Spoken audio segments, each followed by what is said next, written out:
Hi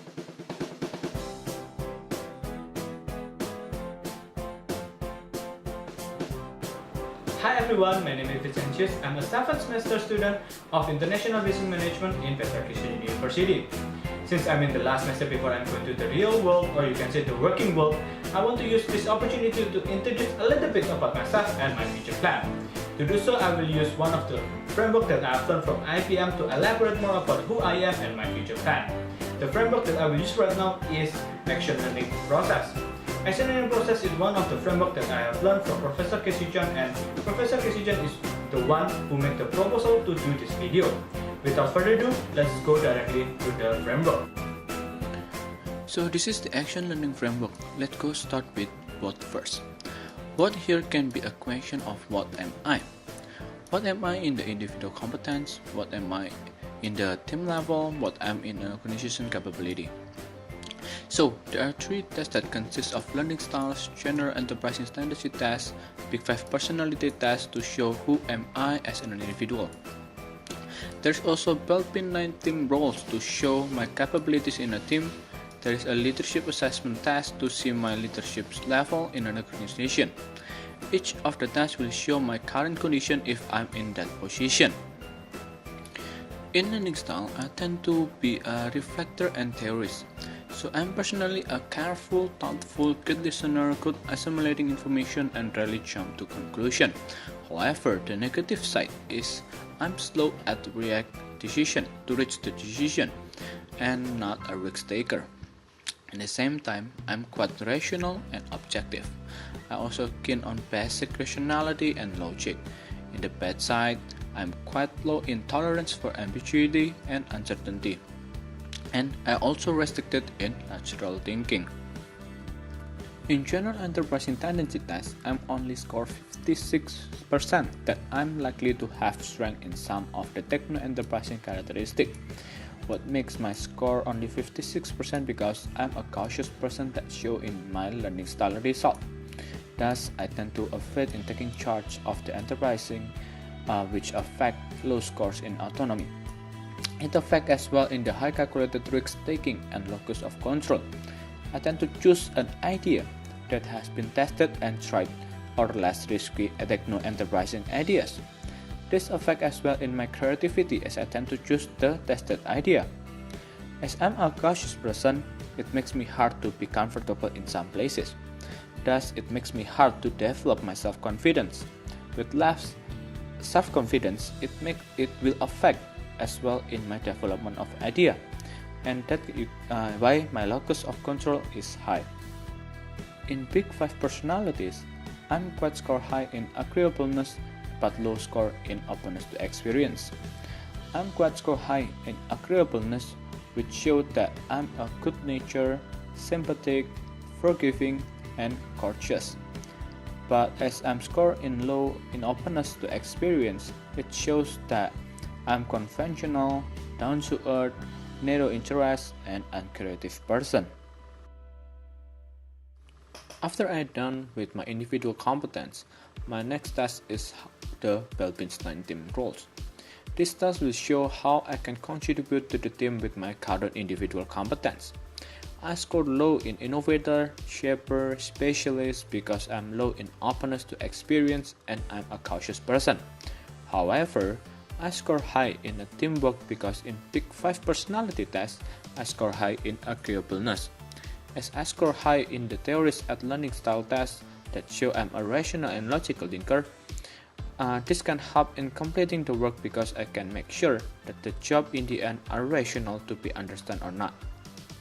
And I score high in resources investigator as I'm a cautious person.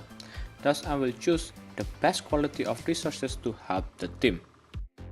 Therefore, in leading a company, I will low in setting direction, leading changes, as I'm a reflector in my learning style test, and I also score low in the openness to the experience.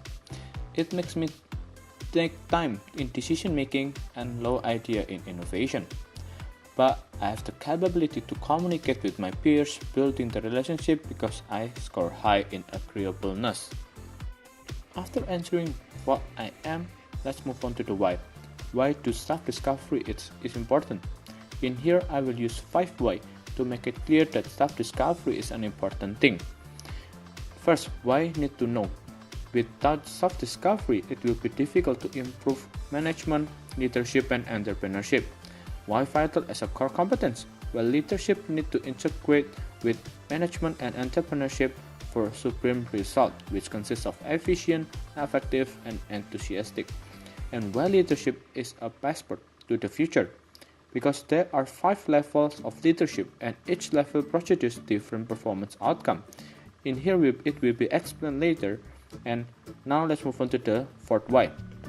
Why improve on leadership now?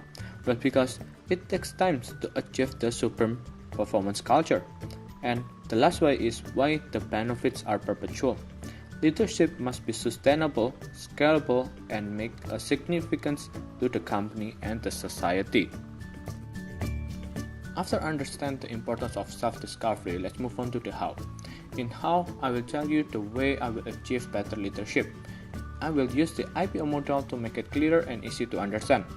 First, I need to determine my output so I can know what should I process and what I should do with my input.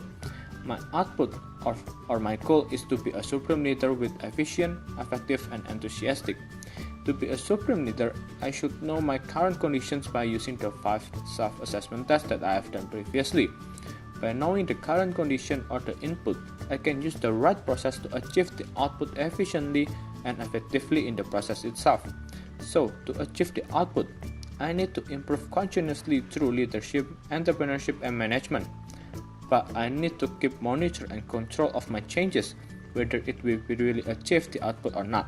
So sometimes in the middle of the achieving or the output or the process, I should do the test again to see if the changes is aligned with the goal or not. After seeing the process that I need to do in achieving the output, let's move on to the who. Who will contribute the most in my changes? They can be from families, lecturer like Professor Casey Chan, friends, superior in my workplace in the future, and lastly, experience. Started talking about myself and how I should improve myself. Let's see my plan in the future when I'm in the 20s until my 60s. In my 20s, I want to graduate from university and then get a job and then move to several companies to gain connection, gain experience. And also I want to understanding the organization structure itself that may be useful in my future business. And then in my early 30s, I want to settle in the most comfortable job and understand the organization culture. And then in my late 30s, I want to create my own startup business. By having the experience of the organization structure and the organization culture, I want to make sure that this business will be successful in the future. And then in the 40s, I want my business to be settled down and I want to take this business into the international stage. And in my 50s, I want to have a time for consolidating and using the achievement to my advantage.